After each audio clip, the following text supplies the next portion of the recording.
very much.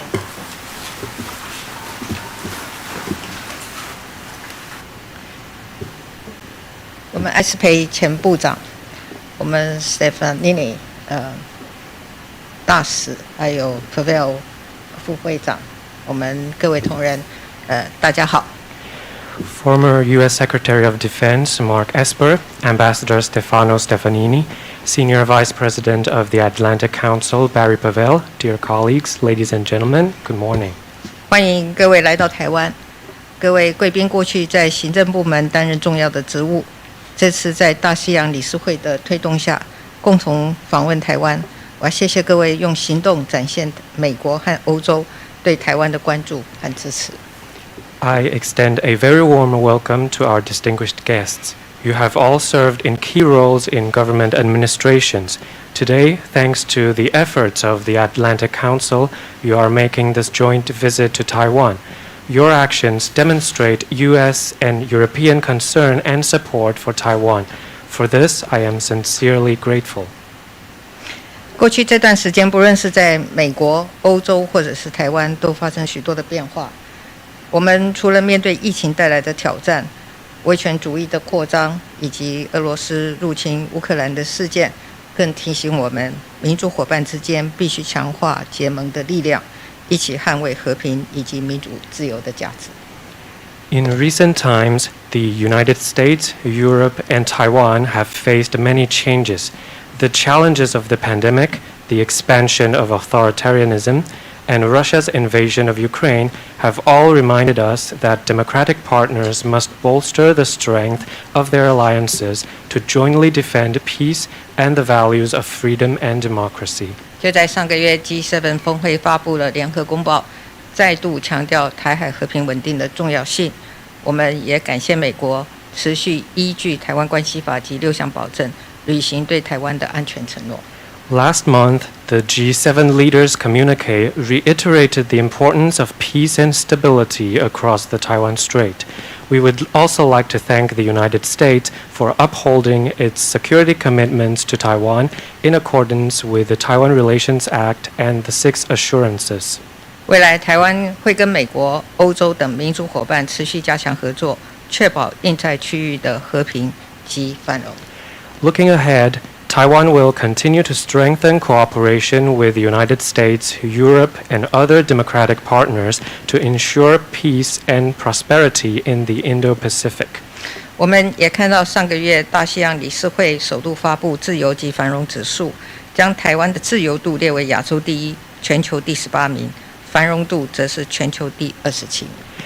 Also last month, the Atlantic Council issued its new Freedom and Prosperity Indexes. Taiwan ranked first in Asia and 18th overall in the Freedom Index and 27th overall in the Prosperity Index. 在全球民主联盟推动经贸合作上，台湾有能力也有意愿扮演更积极的角色。In terms of advancing economic and trade cooperation among the global community of democracies, Taiwan is willing and able to play an even more active role. 上个月底，台湾和美国已经举办台美21世纪贸易倡议的首场会谈。除此之外，我们也期待台美持续透过贸易及投资架构协定，也就是 TIFA 会议，以及经济繁荣伙伴对话，也就是 EPPD 的管道，一起深化经济伙伴关系。At the end of last month, Taiwan and the United States held the inaugural meeting of the U.S.-Taiwan Initiative on 21st Century Trade. Additionally, we look forward to Taiwan and the United States deepening economic and trade relations through such mechanisms as Trade and Investment Framework Agreement meetings and our Economic Prosperity Partnership Dialogue. 我们也正在推动强化欧洲链结计划，希望和欧盟的全球门户计划能够相互呼应，来深化、来加深台湾跟欧洲国家的链结，为全球民主伙伴的团结贡献己力。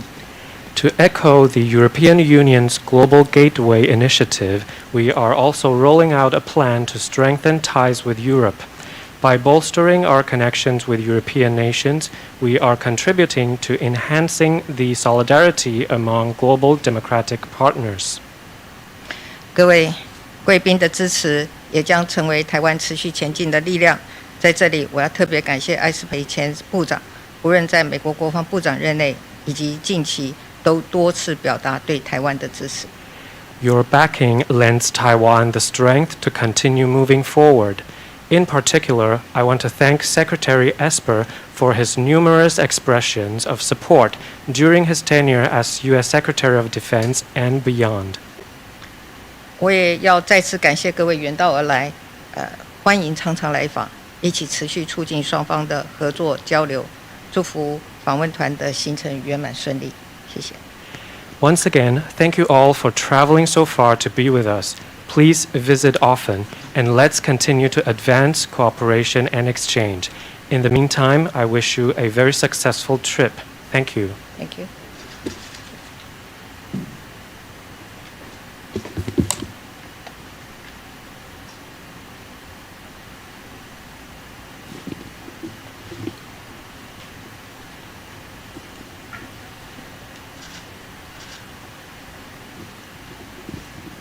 Madam President, thank you for that wonderful introduction and for your kind words. 蔡总统阁下，非常感谢您刚刚的介绍以及刚刚的欢迎之词。Thank you also for hosting me and the Atlantic Council delegation today to discuss very important issues. 也非常感谢总统阁下今日接待我以及太平洋理事会代表团，我们一起来讨论重要的议题。And as you noted, it's not just a U.S. delegation, but European as well. After all, global challenges require a global response. 那么，大西洋理事会不仅是美国，也是欧洲的重要机构，我们要一起来讨论重要的议题。Personally, for me, it's great to be back in Taipei and to be joined by the wonderful freedom-loving people of Taiwan. 非常高兴再次回到台北，并且来看看热爱自由的台湾人民。As Secretary of Defense, I made it a priority to make sure that the United States military and our allies were well prepared to deal with this era of great power competition that we are now in. 那么，身为前国防部长，我的任务就是要带领美国以及盟友一起来面临这个世界上重要的局势。Some doubted that such an era exists, but the recent unprovoked and brutal invasion of Ukraine by Russia proves that autocrats continue to exist in this world and present trouble to our democracies. 俄罗斯入侵乌克兰，证明了专制国家持续存在世界上，并且造成极大的问题，并且威胁我们的民主。But the greatest challenge facing the democracies of the West today is not in Russia. It is here in Asia, where China continues to challenge the rule-based international order that threatens freedom-loving peoples throughout the region. 那么，对于民主最大的威胁不是俄罗斯，而是在亚洲。我们看到中国持续破坏以这个法治为基础的全球秩序，威胁所有热爱自由的人民。Taiwan is on the front lines of this epic contest. 台湾是这场战役的前线。The mere existence of a thriving democracy with a robust economy and our freedom-loving people is anathema to everything that the Chinese Communist Party believes. 那么，我们支持拥护民主，则是对抗中国的信念。That is why that in this era it is important that the democracies of the West stand up and defend thriving democracies such as Taiwan against the bullying of your neighbor to the West. 所以现在西方的各个民主国家应该要站出来支持台湾这样子的民主，来面对邻国的威胁。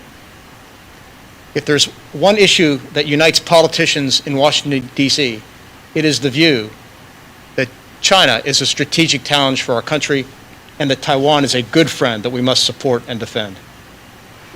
那么目前在华府的政策当中有一个共识，就是应该要一起支持台湾来面对中国所造成的威胁。This was a similar message that I carried while in office to our friends in Europe and that in NATO meetings as well. 那这样的讯息，我同时也传递给在欧洲以及北约的伙伴们。So I was very pleased to see the NATO strategic concept come out and address the challenges that faces the countries of the West, particularly Europe and the United States. 所以我也非常乐见北约提出了相关的战略计划来协助西方以及欧洲。So I know that the delegation and I look forward to our meetings today with you and with members of your cabinet to discuss trade matters, diplomatic matters, economic integration, and of course, security preparedness. 所以我本人以及我们的访团今天非常荣幸来到这边与您会面，还有台湾的内阁一起来讨论贸易、外交、经济整合以及安全相关的重要议题。And of course, it is my personal view that the One China policy has outlived its usefulness, that it is time to move away from strategic ambiguity. 那以我个人的观点来讲，我认为一中政策现在已经没有用了，我们应该要远离所谓的战略模糊。I think it's important that we begin that national discussion back in the United States. 我想我们在美国应该要重新有不一样的讨论。But it will help that discussion and help us educate the American people if we can also point to bold decisions being made in Taipei. 那要重新的向我们的国人宣导，并且教育他们一个很好的方式，就是告诉他们台湾在台北所做的这些政策决定。Decisions such as a bold increase in defense spending. Decisions such as an adoption of asymmetric warfare and corresponding capabilities. 那这些政策包括大胆的提升国防预算，以及增加不对称战力能力等等。Decisions such as lengthening conscription and making it more rigorous. 这也包括延长征兵制兵役的期间， And decisions such as improving reserve mobilization. 以及增强这个后备战力以及动员的能力。It is important that the American people and our leaders in Washington fully see that the Taiwan people are fully committed to standing up to communist China and defending themselves as we, the democracies of the world, stand behind Taiwan. 所以我们一定要让美国的领袖以及政治人物在华府都能够看到台湾人全力支持捍卫自己的民主，而全球的民主阵营也会支持台湾。With that, Madam President, I want to thank you once again for meeting with us today. I want to thank you for your courageous leadership, and I look forward to our discussions this week. Thank you. 蔡总统阁下，再次感谢您今天的接待，我也要特别肯定您勇敢的领导力。那么非常期待我们这次的讨论，谢谢。